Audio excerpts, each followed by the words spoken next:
तरफ जहां ये चीनी कंपनियां हमारी जेब में सेंध लगाकर देश की सुरक्षा से खिलवाड़ कर रही हैं, वहीं दूसरी तरफ ये भारत की तिजोरी को भी लगातार खाली कर रही हैं। ईडी यानी प्रवर्तन निदेशालय की जांच में इन ड्रैगन कंपनियों के ऐसे ऐसे काले कारनामों का खुलासा हुआ है जिसे जानकर आप हैरान रह जाएंगे। आइए आपको बताते हैं कि टैक्स चोरी का ये पूरा खेल आखिर चल कैसे रहा था।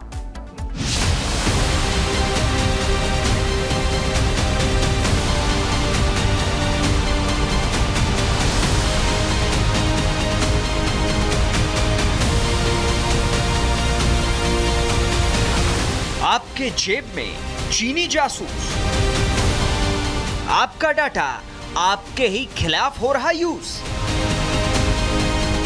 डाटा के बाद टैक्स की चोरी, पकड़ी गई ड्रैगन की चोरी। चीन जिसने शातिराना ढंग से अपने लाखों जासूस भारत में तैनात कर रखे हैं, उन पर अब लगाम लगने वाली है।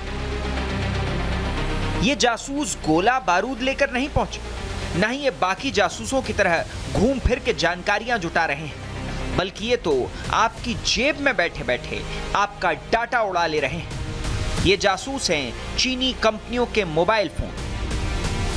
सूत्रों के मुताबिक चीनी मोबाइलों में एक खास तरह की डिवाइस लगाई जा रही है, जिससे जो भारतीय यूजर्स चाइना का मोबाइल इस्तेमाल कर रहे हैं, उनका सारा डेटा उस डिवाइस के जरिए चीनी कंपनियों तक पहुंच जाता है। सूत्रों के मुताबिक चीनी मोबाइलों में एक संदिग्ध बग मिला है जो फोन के डेटा को सर्वर में सेव करता है। हैरत की बात यह कि यह सर्वर भारत में नहीं बल्कि चीन में है। मतलब एक बग के जरिए पूरा डेटा चीन तक एक क्लिक में पहुंच जाता है और भारतीय यूजर्स की एक एक जानकारी ड्रैगन तक आसानी से पहुंच जाती है। और इसी पर लगाम लगाने के लिए खुफिया एजेंसियों ने इन चीनी मोबाइल कंपनियों में इस्तेमाल होने वाले चिपसेट को लेकर गंभीर चिंता जताई है। लेकिन इस बीच एक और चौंकाने वाली खबर आई। ये चीनी मोबाइल कंपनियां भारतीय डेटा की चोरी तो कर ही रही हैं, साथ ही ये टैक्स चोरी में भी अव्वल है।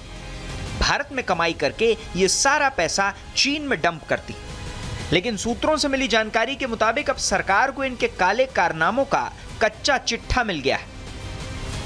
ओप्पो मोबाइल कंपनी पर कस्टम्स ड्यूटी और जीएसटी मिलाकर लगभग 4,389 करोड़ रुपए की टैक्स चोरी का मामला सामने आया है। वीवो मोबाइल कंपनी पर करोड़ों रुपए की टैक्स चोरी और गलत तरीके से फंड ट्रांसफर करने का आरोप है।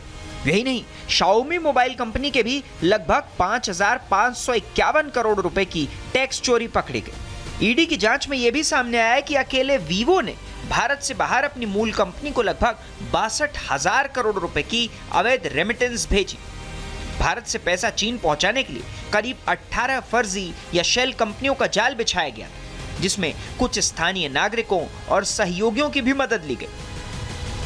मतलब ये मामला सिर्फ टैक्स चोरी तक सीमित नहीं है, बल्कि ये देश की आंतरिक सुरक्षा और वित्तीय धोखाधड़ी से भी जुड़ा हुआ है।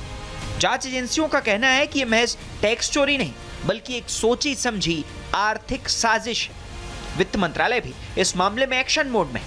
निर्मला सीतारमण के नेतृत्व में वित्त मंत्रालय की एक टीम ने सभी भारतीय मोबाइल निर्माताओं से मुलाकात की है।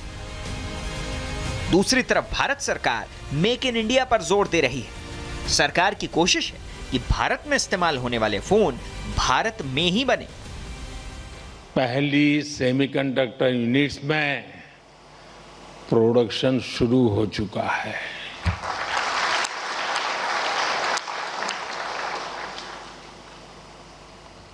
और मैं साफ मानता हूं, चिप से लेकर के शिप तक सब कुछ यहीं पर आप ही के हाथों से बनेगा।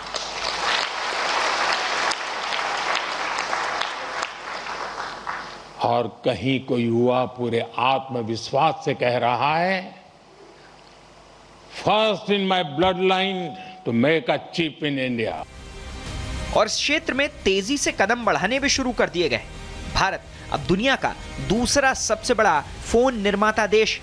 2026 तक देश में बिकने वाले लगभग 99.2% मोबाइल फोन भारत में ही बनाए जाते हैं। डिक्सॉन टेक्नोलॉजीज जैसी भारतीय कंपनियां अब बड़े वॉल्यूम में फोन बना रही हैं। लावा और माइक्रोमैक्स जैसे भारतीय ब्रांड भी सक्रिय हैं, लेकिन इनकी खरीदारी चीनी कंपनियों के मुकाबले कम है।